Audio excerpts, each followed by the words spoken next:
libro de Ezequiel. Hasta hoy hemos visto, ¿verdad?, la vida de los dos profetas mayores. Isaías, ¿verdad?, el que respondió: heme aquí, envíame a mí. Y Jeremías, ¿verdad?, el profeta que dejó al descubierto su debilidad.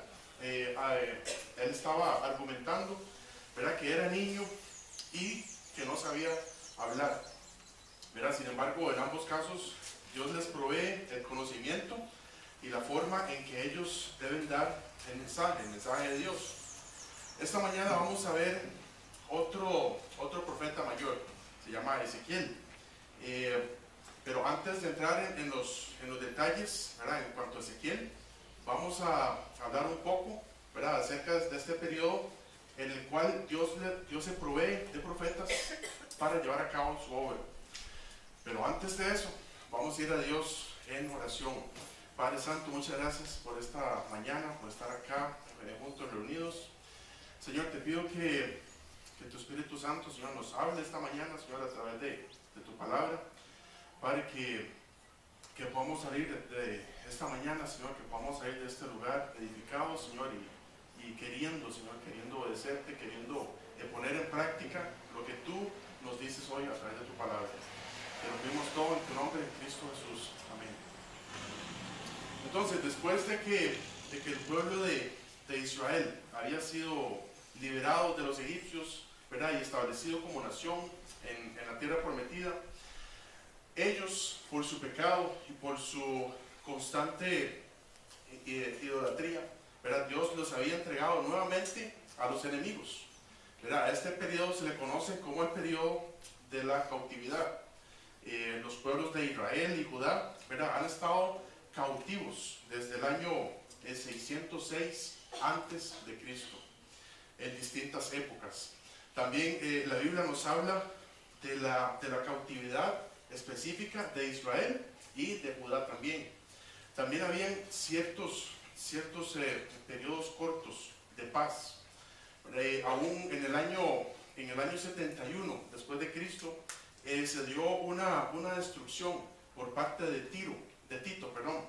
Tito, él fue emperador de Roma, ¿verdad?, y aún así había una destrucción en ese año. Y hasta estos tiempos, actualmente los judíos no son ni la sombra de lo que Dios tenía para ellos, del plan que Dios tenía para ellos. Aunque ya hemos visto, ¿verdad?, en repetidas ocasiones, ¿verdad?, que Dios va a retomar sus planes con su nación inmediatamente después del arrebatamiento de la iglesia.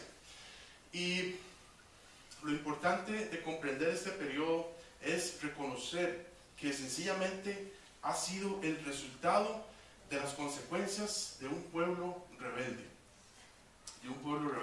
La cautividad de la nación de Israel y de Judá ha significado millones de muertes, pobrezas extremas en estos periodos de esclavitud, de cautividad, y por lo tanto han tenido que abandonar sus casas, abandonar sus familias, sus costumbres, sus trabajos, y han sido sustituidos por la esclavitud, por trabajos en exceso, ¿verdad? Y cuando parece que ya se están levantando, les empiezan a poner tributos otra vez, y empieza de nuevo el proceso de cautividad. Estos periodos de cautividad ha provocado, ¿verdad?, que muchos judíos hayan abandonado su fe, hayan abandonado su devoción a Dios. Ellos dejaron de enseñar la ley a sus hijos, ¿verdad?, y la han cambiado por la idolatría, ¿verdad?, a los dioses ajenos de los países que los mantuvieron cautivos. Ellos también se mezclaron físicamente con ellos, ocasionando desgracia, ocasionando desolación. Pero sobre todo dejaron a Dios a un lado y dejaron los planes que Dios tenía para ellos. Esto solo fue como una breve explicación, ¿verdad?, de lo que fue este periodo de la cautividad, de la cual aún está sin resolver, hasta que Cristo venga por su pueblo. Y ¿Qué podemos aprender de esta época de cautividad? Primero que nada, como hijos de Dios, somos la iglesia de Cristo. Y así como el pueblo de Israel, el pueblo de Judá, debía de adorar al único y sabio Dios, nosotros como cristianos tenemos la misma obligación de amar a Dios con todo nuestro corazón, con todas nuestras fuerzas, con toda nuestra mente. Pero este pueblo rebelde, el pueblo de Israel, ¿verdad?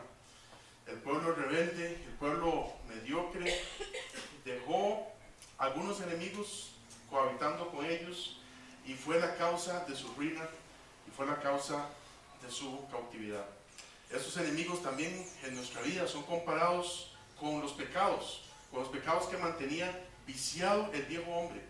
Pero una vez que Dios nos redimió, que Cristo nos salvó, si cohabitamos con estos pecados, obtendremos las mismas consecuencias, los mismos resultados que obtuvo la nación de Israel. Y vamos a terminar cautivos de esos pecados por todas las consecuencias que tendremos que arrastrar. Solo se necesita un poco de levadura para leudar una masa. Solo se necesita un poco de pecado para arrastrar unas consecuencias increíbles en nuestra vida. 5 minutos con una mujer que no sea su esposa hace que tenga que arrastrar una consecuencia durante toda su vida. La cautividad nos puede llevar a olvidarnos de Dios y de su palabra. Nos puede traer mucha pérdida en nuestra herencia. Y si aquí se encuentra alguien que no se ha arrepentido de sus pecados y puesto su fe en Cristo, tienes la misma condición que los habitantes de los pueblos que mantenían cautivos a los israelitas. Estas naciones como Babilonia, como Medo-Persia, Grecia y Roma, estaban entregados a los ídolos, a la idolatría.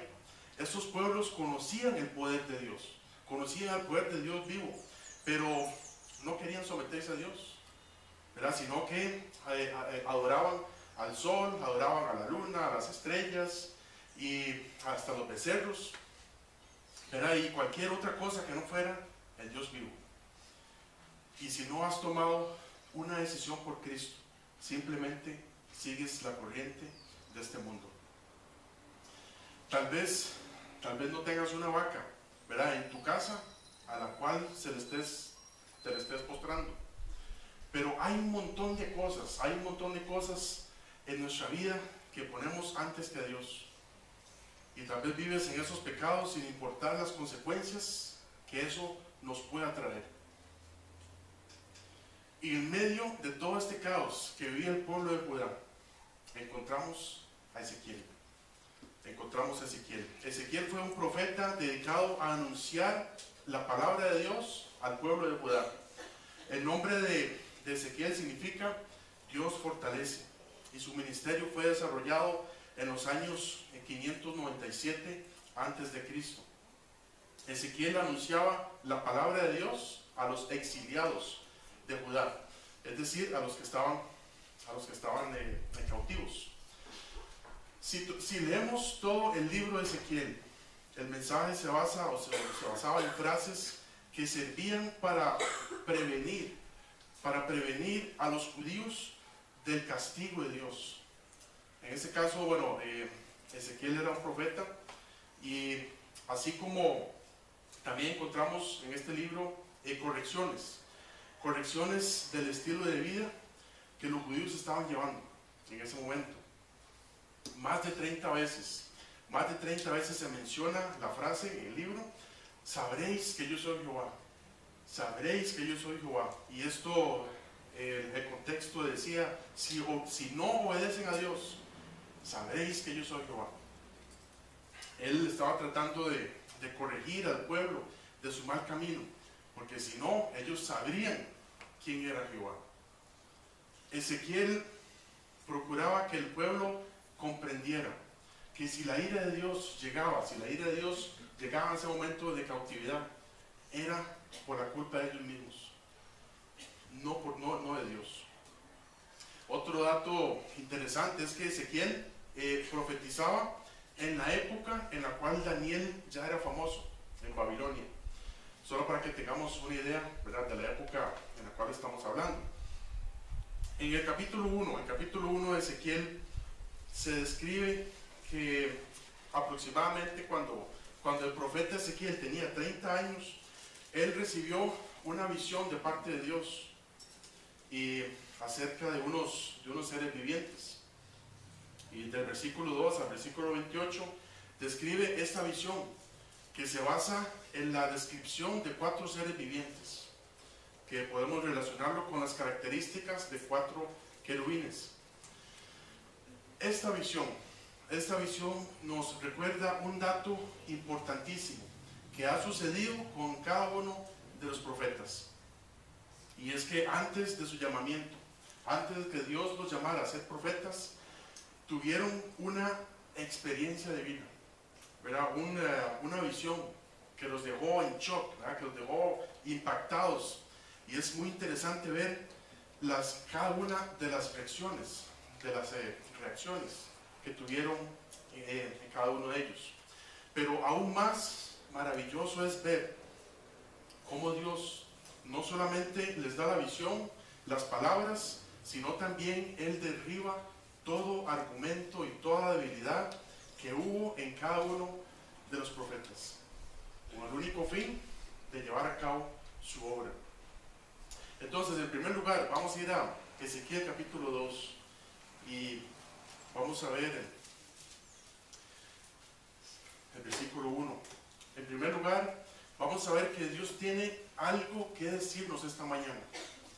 Dios tiene algo que decirnos esta mañana. Dice Ezequiel 2:1. Me dijo: hijo de hombre, ponte sobre tus pies y hablaré contigo. El versículo empieza con me dijo. Pero yo sé que por supuesto este es un término también que está mal usado, ¿verdad?, hoy en día, y a veces uno dice: Dios me dijo tal cosa y esto. No, pero Dios nos muestra cosas, Dios nos muestra cosas en su palabra. Entonces esa es la manera correcta. Pero por supuesto en este caso de Ezequiel, me dijo, Dios me dijo. Hermanos, Dios tiene que decirnos algo. Dios tiene que decirnos algo.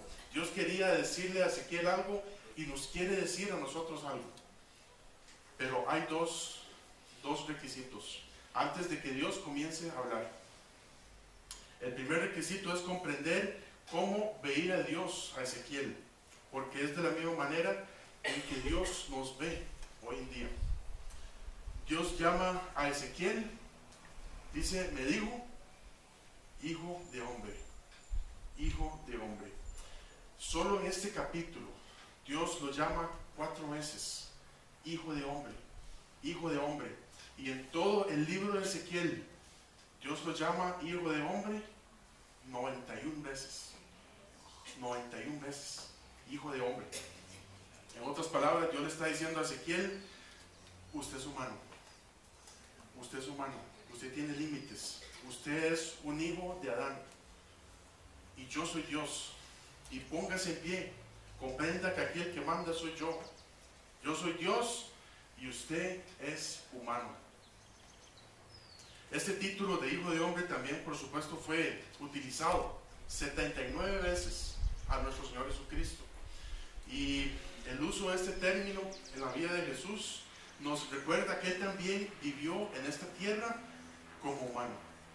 Como humano. Nació de la misma manera en que nosotros nacemos, tuvo las mismas necesidades, las mismas limitaciones que cualquier otro ser humano, pero lo hizo todo igual que nosotros, pero sin pecado.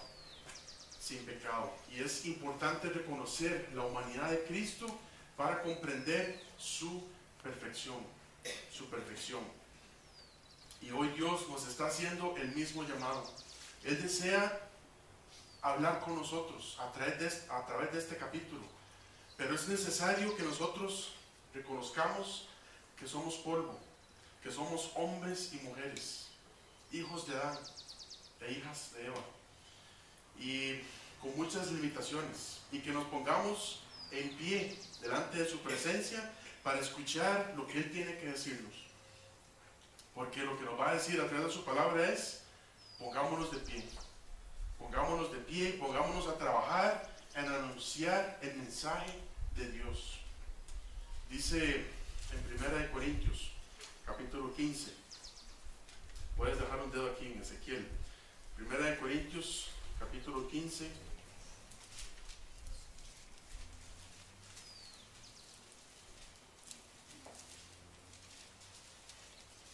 Corintios 15, 45.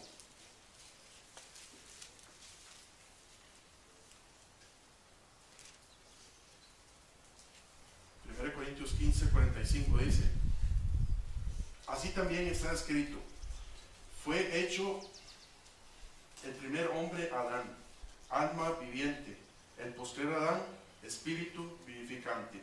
Mas lo espiritual no es primero, sino lo animal, luego lo espiritual. El primer hombre es de la tierra terrenal, y el segundo hombre, que es el Señor, es del cielo. Es del cielo. Tal vez alguno de los que estamos acá nos preguntamos, pero ya yo soy hijo de Dios, ya somos hijos de Dios. Y los versículos que acabamos de leer en 1 Corintios 15 nos cuentan que primero vino Adán, ¿verdad? Y luego el postrer Adán, que es Cristo. Y de la misma manera, cuando fuimos conocidos por Dios, fuimos en el estado de Adán, en el estado de Adán, que aquí el versículo lo define, el estado animal. ¿Será por eso que dicen que venimos del mono entonces? ¿O puede ser que se base en eso, ¿verdad? Pero no, son bromas, ¿verdad? Para que quede grabado, ¿verdad? Pablo dice que después de Adán vino Cristo. Y así como nacemos a la imagen de Adán, los que estamos en Cristo también traemos la imagen celestial, que es según Cristo Jesús. Y cuando Dios llama a Ezequiel hijo de hombre, está llamándole la atención para que comprenda que es humano, Y esto nos debe de afectar en dos sentidos. No solamente debemos de reconocer que somos hombres y mujeres con límites, sino que hemos de comprender que así como Dios le está diciendo a Ezequiel: yo sé que tú eres hombre, como dicen las escrituras, Dios se acuerda también que somos polvo, se acuerda que tenemos limitaciones, y Él no nos va a dar ninguna carga que nosotros podamos soportar. Somos humanos, pero confiamos en Dios. Y esta frase, hijo de hombre, nos debe quitar el orgullo, pero también nos debe dejar confiando en Dios, descansando en que Él nos cuida. En segundo lugar, vamos a ver, pongámonos de pie, es el segundo punto, pongámonos de pie. Además, Jehová le pide ponerse de pie, y esto implica dejar su comodidad, para poder comunicar su mensaje. Para poder comunicar el mensaje de Dios requiere que nos pongamos de pie, porque es imposible oír lo que Dios manda y quedarse sentado. Es imposible ver en la Biblia lo que Dios quiere que nosotros hagamos y no hacer nada. ¿Cuántas veces nos hemos hallado en esta situación? Dice Ezequiel 2:2, Ezequiel capítulo 2, el versículo 2. Dice: y luego que me habló, entró el Espíritu en mí y me afirmó sobre mis pies, y oí al que me hablaba. El versículo 2 cuenta que una vez que Dios habló a Ezequiel, ¿verdad? El Espíritu, con mayúscula, el Espíritu de Dios entró y lo afirmó sobre sus pies, y oyó al que le hablaba. Una vez que Cristo nos ha sellado con su Espíritu Santo, ocurre lo mismo. Afirmamos nuestra fe en las palabras de Dios y su palabra comienza a tener significado. Comienza a tener significado, se nos empiezan a abrir nuestros ojos. Dios le pide a Ezequiel que se ponga sobre sus pies, que dé el primer paso, pero lo hace a través de su Espíritu Santo. Lo hace a través del Espíritu Santo. No es que Ezequiel tenía que hacer algo él mismo, ¿verdad? Sino es Dios. Y esto nos recuerda que Él es el que hace la obra en nosotros. Entonces, así pasa con la Biblia. Sin el Espíritu Santo es imposible comprender las Escrituras. Él es quien nos guía a todo conocimiento, porque somos hijos de hombre. Además, este versículo es un consuelo porque vemos la misericordia de Dios. Cuando Él, conociendo nuestras limitaciones, nos llama a ponernos de pie. Nos llama a afirmar nuestros pies en su palabra, con la promesa de que Él va a afirmar nuestros pasos. ¿Dónde es que nosotros afirmamos los pasos de la fe? En su palabra, por supuesto. Y Él también nos habla que tenemos una promesa, que Él nos va a ayudar a comprender su palabra, a comprender lo que Él tiene que decirnos a través de su Espíritu Santo, por medio del Espíritu Santo. Ezequiel 2:3. En tercer lugar, vamos a ver que Dios nos envía. Dios nos envía. Dice Ezequiel 2:3. Me dijo: hijo de hombre, yo te envío a los hijos de Israel, a gentes rebeldes que se rebelaron contra mí. Ellos y sus padres se han rebelado contra mí hasta este mismo día. En el versículo 3 encontramos la orden de Dios. Dice: yo te envío. No es algo opcional. No es algo opcional. Dios nos envía. Por esta razón es que Dios le pide a Ezequiel que se ponga de pie. Que se ponga de pie, porque Dios requería que saliera a predicar. Esta misma orden es la que Dios nos ha encomendado a nosotros, los hijos de Adán, las hijas de Eva, y que hemos obedecido su palabra. Esta es la misma orden que vemos en nuestro Señor. Dice en Romanos 10, libro de Romanos, capítulo 10, el versículo 12.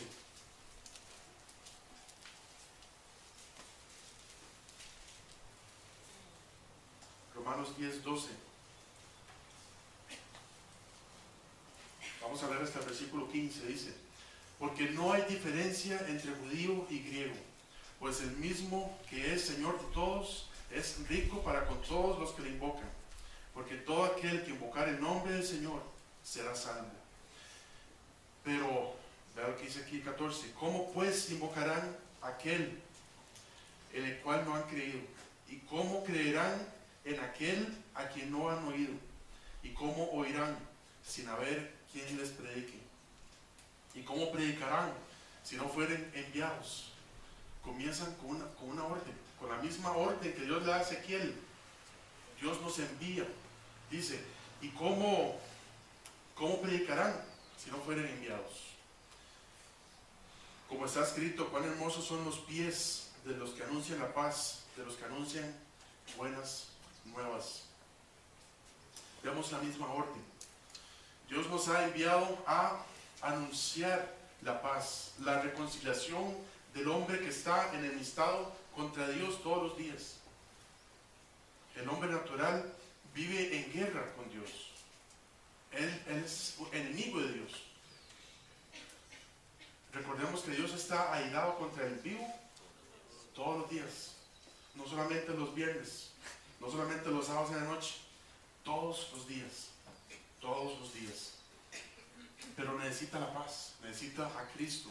Él es el único capaz de proveer la paz para con Dios mediante de su sacrificio a cada hombre, que reconociendo su pecado se acerca a Él con un corazón arrepentido. Al igual que en los tiempos de Ezequiel, hoy contamos con el mismo problema. que Dios había enviado a Ezequiel a comunicar el mensaje a los hijos de Israel, a los hijos de Judá, pero esta gente era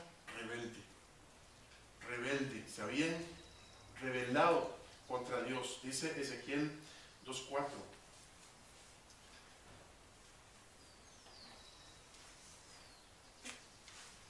Ezequiel 2:4. Dice, yo pues te envío a hijos de duro rostro y de empedernido corazón, y les dirás, así ha dicho Jehová el Señor.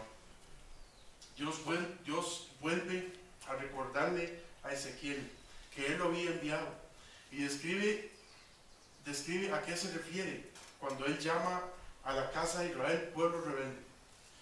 En el versículo 4 nos habla que la rebeldía de este pueblo los hacía duros de rostro y de empedernido corazón. Les voy a leer un par de pasajes, si quiere, por el tiempo no los vamos a buscar, pero dice en Proverbios 21:29 que el hombre impío endurece su rostro. El hombre impío endurece su rostro, mas el recto ordena sus caminos. Esto de endurecer el rostro se refiere a endurecer la cerviz. La cerviz es no tener la capacidad, ¿verdad?, de hacer así, sino que es así, ¿verdad?, está duro, no dobla la cerviz.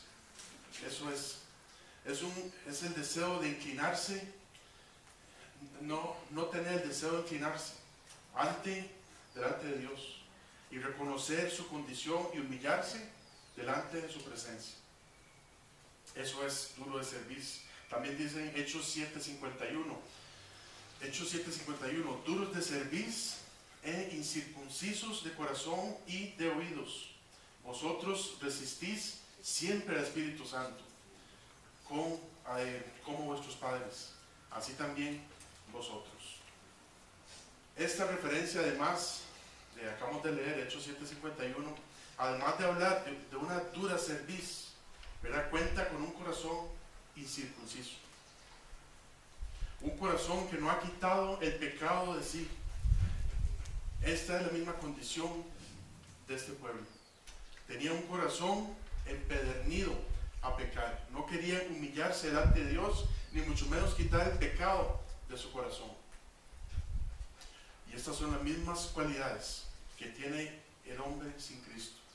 Se encuentra rebelde, no quiere doblar su cerviz delante de Dios. En primer lugar, no quieren humillarse delante de Dios, y luego no quieren quitar el pecado de sus vidas, porque están disfrutando al máximo el pecado. Y este pueblo rebelde, ¿verdad?, este tipo de personas es a las cuales Dios nos envía. Dios nos envía a un pueblo rebelde. Dice versículo 5, Ezequiel 2:5. Dice, ¿acaso ellos escuchen? Pero si no escucharen, porque son una casa rebelde, siempre conocerán que hubo profeta entre ellos. Dios nos envía a un pueblo que puede que escuche su palabra, pero quizás no. El mismo Dios reconoce que quizá iba a ser pocos los que escucharan. ¿Acaso ellos escucharen? Pero tal vez no. Dios le da la causa a Ezequiel, ¿verdad?, de por qué la casa de Israel no quería escuchar. No es por el mensaje, no es por el mensajero, no es por Ezequiel, no es por el profeta, sino porque son una casa rebelde. Sin embargo, siempre conocerán que hubo profeta delante de ellos. Dice en Juan 15:22, dice Cristo hablando, si yo no hubiera venido, ni les hubiera hablado, no tendrían pecado. Pero ahora no tienen excusa por su pecado. La casa de Israel llevaría su propio pecado no por ignorancia, sino por rechazar el conocimiento de la palabra de Dios. Dios sería injusto en demandar al hombre, ¿verdad?, un conocimiento que todavía no ha sido entregado. Sabemos que Él es un Dios justo, pero el conocimiento ha llegado a cada corazón. Y dice el versículo 5 de Ezequiel 2 que Israel conocería que siempre había profeta, que siempre hubo profeta de Dios en medio de ellos, pero no escucharon porque son una casa rebelde. Son una casa rebelde. Y así sucede en nuestra época. Así sucede igual en nuestra época. Dios juzgará al hombre que no creyó a pesar de que el mensaje fue anunciado. Fue anunciado. Ahora, Ezequiel 2:6. Porque aquí entonces vemos, aquí estamos llegando ya a lo que es el mensaje para nosotros. Dios nos envía sin temor. Dios nos envía sin miedo. Dios nos envía sin temor y sin miedo. Dice el versículo 6, Ezequiel 2:6. Y tú, hijo de hombre, no les temas, ni tengas miedo de sus palabras. Aunque te halles entre zarzas y espinos y moras con escorpiones, no tengas miedo de sus palabras, ni temas delante de ellos, porque son casa rebelde. Este es el versículo que nos afecta a nosotros. Dios le dice a Ezequiel: tú, hijo de hombre, Dios sabe que somos humanos, llenos de limitaciones, y nosotros debemos reconocerlo también. Pero esto no nos salva. Esto no nos salva de la orden que Dios nos ha dado de anunciar el Evangelio. Y no solo de anunciar el Evangelio, sino que dice Dios a Ezequiel: no les temas, no les temas, ni tengas miedo de sus palabras. No debemos temer. No debemos temer ni a los hombres ni a sus palabras. Y por supuesto, debemos de recordar que las palabras que le decían a Ezequiel eran que lo iban a matar. ¿Verdad? Por eso Dios les dice: no les temas de sus palabras, ni tengan miedo. Pero ellos le decían: te vamos a matar. Y no solo se lo decían, sino que lo perseguían también. Hoy, esos hombres a los cuales debemos anunciar el Evangelio, por lo menos en este país, son nuestros amigos, nuestros compañeros de trabajo, nuestros familiares, nuestros vecinos, y muy difícilmente nos van a decir que nos van a matar. O esperamos, ¿verdad?, que así sea. Pero ni tampoco nos quieren perseguir para matarnos. Pero lo que hemos de hacer es prepararnos para derribar todo argumento humano, para anunciar con denuedo el Evangelio que nos ha sido encomendado. Prepararnos. Dios descubre la debilidad del enemigo delante de los ojos de Ezequiel, de que a pesar de que los compara con zarzas y espinos, ¿verdad?, también los llama escorpiones. Por ejemplo, en el patio de mi casa hay una zarza de frambuesas. Yo no sé quién la puso ahí, pero ahí salió, ¿verdad? Es una zarza de frambuesas y está llena de espinas. Y cuando mis hijas meten la mano ahí para tomar las frambuesas, ¡ay!, se espinan. Y es lo mismo. Es lo mismo con nosotros. Cuando nos metemos a anunciar el mensaje de Dios, nos vamos a espinar.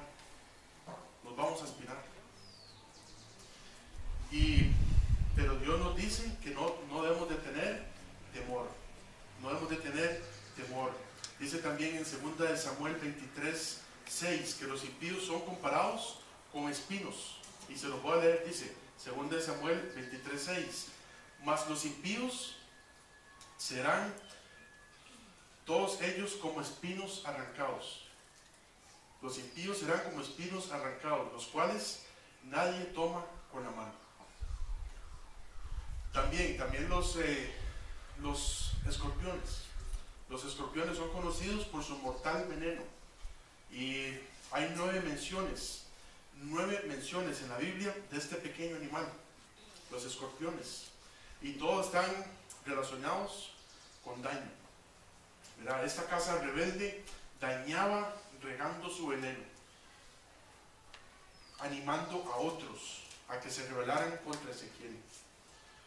Y, por supuesto, a las palabras de Dios, desechando así al Creador como único Dios. De estas personas hablaba Dios a Ezequiel y le pedía que no les tuviera temor, que no les tuviera temor. Hoy esos escorpiones y esos espinos son más difíciles de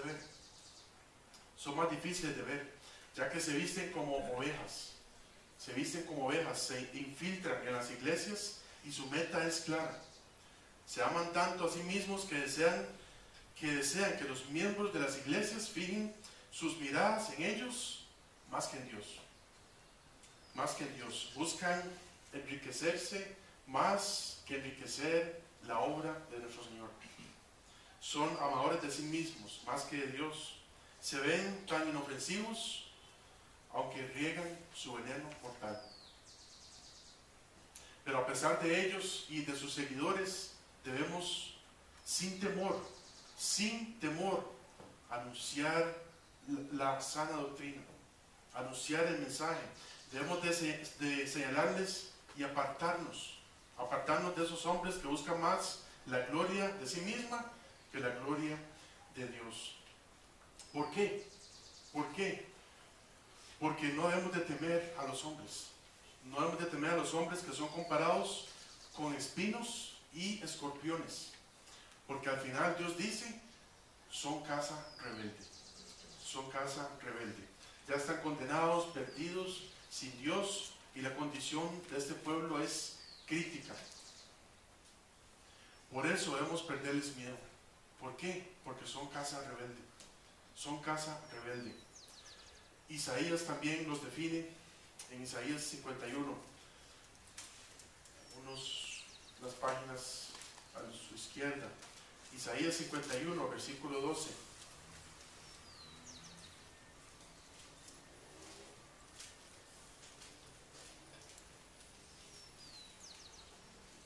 Isaías 51, 12 dice: Yo soy vuestro consolador. ¿Quién eres tú para que tengas temor del hombre, que es mortal, y del hijo de hombre, que es como heno? Yo soy vuestro consolador. ¿Quién eres tú para que tengas temor del hombre? Y también los rebeldes de este siglo son como lo describe Pablo en Tito 1:16, se los voy a leer. Dice: profesan conocer a Dios, pero con los hechos lo niegan, siendo abominables y rebeldes, reprobados en cuanto a toda buena obra. Profesan conocer a Dios, pero con los hechos lo niegan. Es difícil contradecir o señalar el pecado a uno de estos espinos y escorpiones que andan manipulando masas de gente, y que con sus falsas enseñanzas, y a sus seguidores, que creen que basta con decir que conocen a Dios, y con sus hechos demuestran todo lo contrario. Hermanos, debemos predicar el Evangelio tal como está en la Biblia, tal como Dios se lo dio a Ezequiel. Así nosotros debemos de hacer. La salvación es por fe, sin obras, la salvación. Pero una vida arrepentida de sus pecados está llena de buenas obras, las obras que Dios preparó de antemano para con nosotros, para que andemos en ellas. Y la Biblia dice que Dios no nos ha dado espíritu de cobardía, sino de poder, de amor, de dominio propio. No debemos de avergonzarnos, de dar testimonio de nuestro Señor. Cristo nos salvó y nos llamó con llamamiento santo, no conforme a nuestras obras, sino según el propósito suyo y la gracia que nos fue dada en Cristo Jesús antes de los tiempos de los siglos. Pero esta fe debe de acompañarse de buenas obras para respaldar lo que nosotros decimos.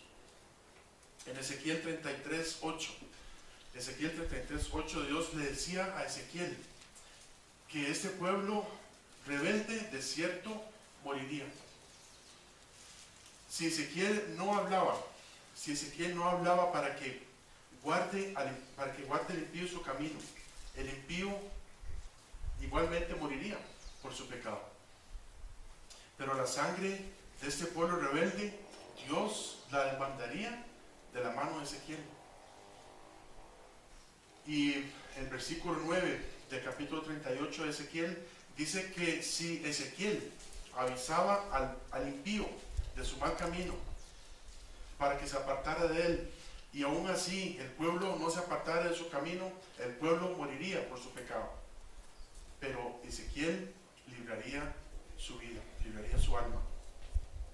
En 1 Pedro tenemos una situación similar también. 1 Pedro 3, dejando el dedo aquí en Ezequiel, ¿verdad? Ya es muy tarde. 1 Pedro capítulo 3, el versículo 14. 1 Pedro 3:14 dice: mas si alguna cosa padecéis por causa de la justicia, bienaventurados sois. Por tanto, no os amedrentéis por temor de ellos, ni os conturbéis, sino santificad a Dios el Señor en vuestros corazones, y estad siempre preparados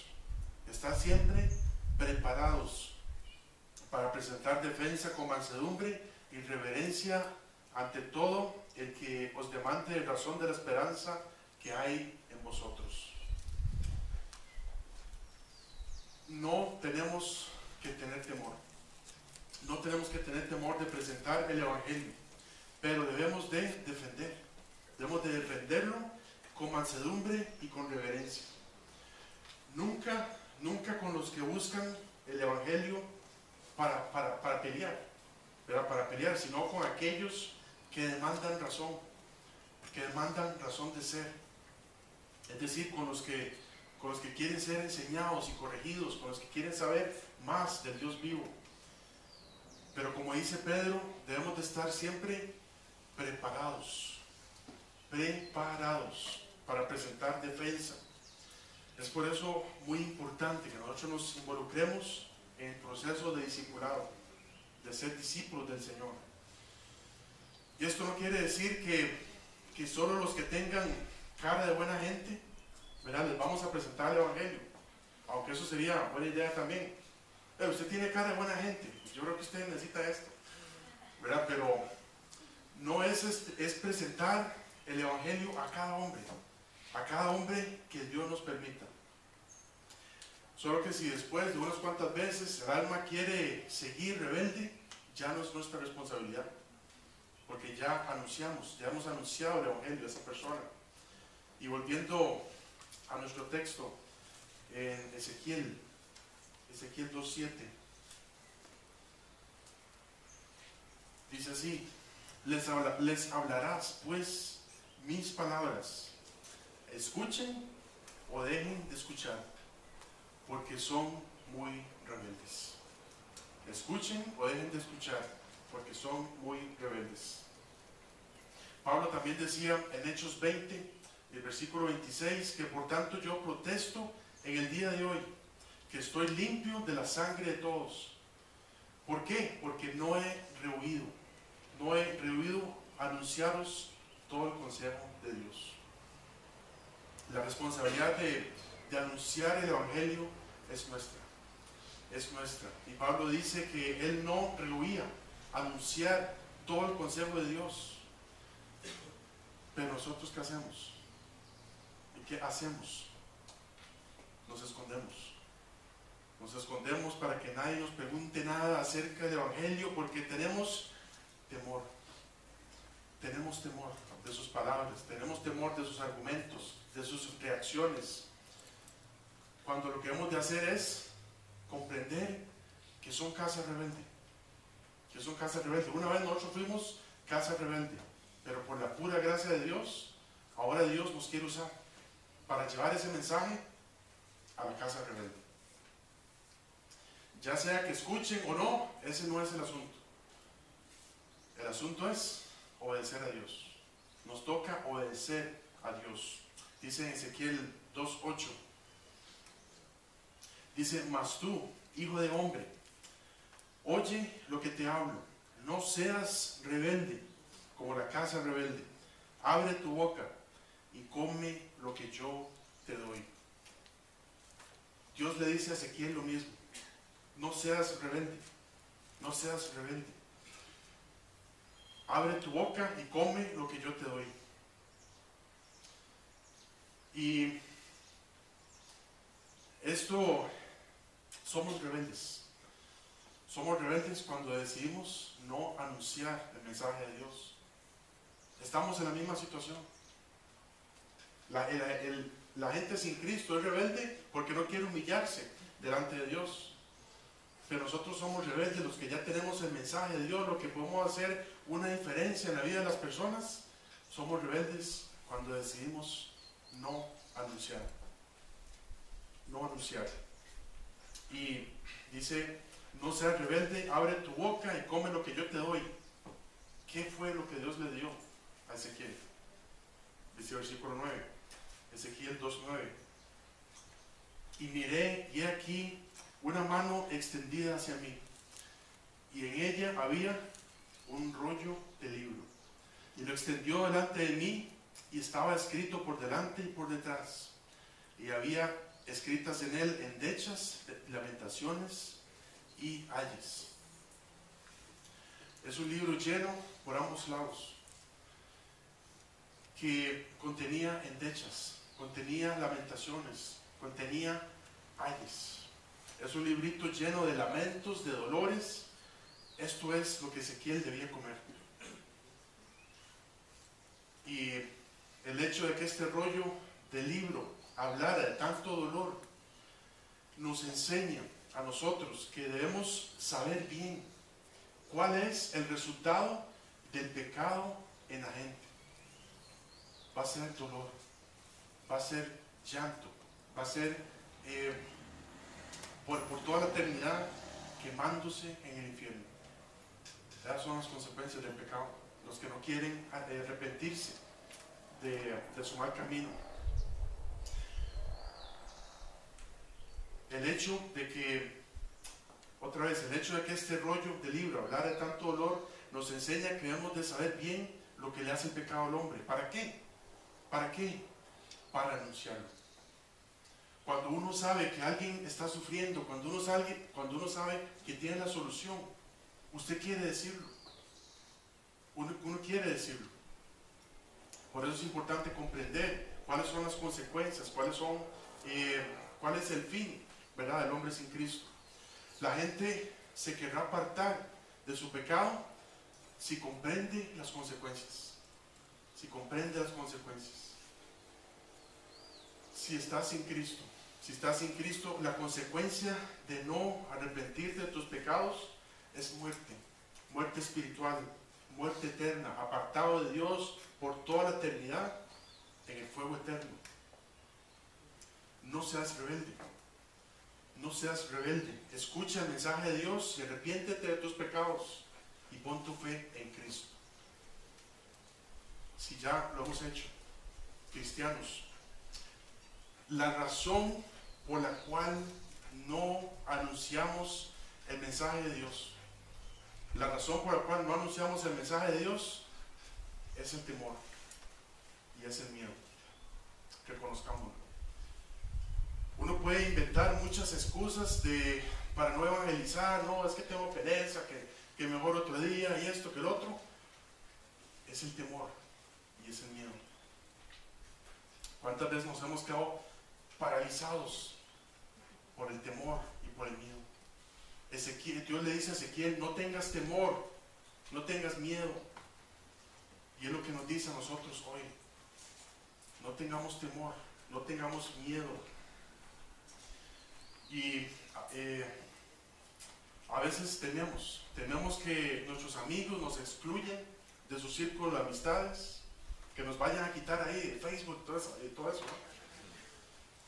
¿no? De que nos llamen panderetas y todas esas cosas. Pero ¿a quién debemos agradar? ¿A quién queremos agradar? ¿Quién es el que nos va a demandar la sangre de nuestras manos? Si no anunciamos a las personas que Él mismo nos puso alrededor de nosotros. ¿A quién queremos agradar? La razón por la cual no evangelizamos es el miedo y es el temor. Yo recuerdo la primera vez que sí sentí realmente temor y miedo en mi vida, y yo creo que lo puedo decir aquí porque no hay ninguno de mi familia, es cuando fui a pedirle a mi suegro, ¿verdad?, la mano de mi esposa, y sentí un miedo y un temor y todo, que ni sabía lo que estaba haciendo, ¿verdad? Y me puse más tartamudo y todo, de lo normal y todo, pero sentí un miedo y un temor.